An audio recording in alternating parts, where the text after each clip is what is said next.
Kalau umur dah masuk 40-an ataupun 50-an, ini adalah masa yang sesuai untuk kita tanya dekat diri sendiri, adakah kita sudah bersedia untuk bersara nanti? Pada tahun 2023, KWSP mengumumkan rakyat Malaysia perlukan sekurang-kurangnya RM240,000 untuk bersara dengan bermaruah. Nampak macam banyak kan?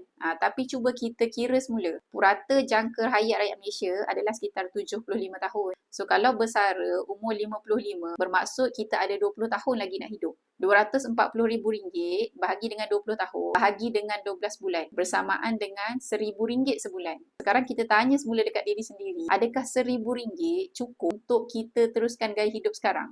Dan lagi satu yang kita kena ingat, RM1,000 hari ni nilainya tak sama dengan 20 tahun akan datang. Inilah salah satu sebabnya tuan-puan, sekarang ramai yang dah adakan dana persaraan tambahan dalam bentuk emas. Jika hanya nak mengharapkan duit simpanan di KWSP untuk bersara, belum tentu cukup lagi.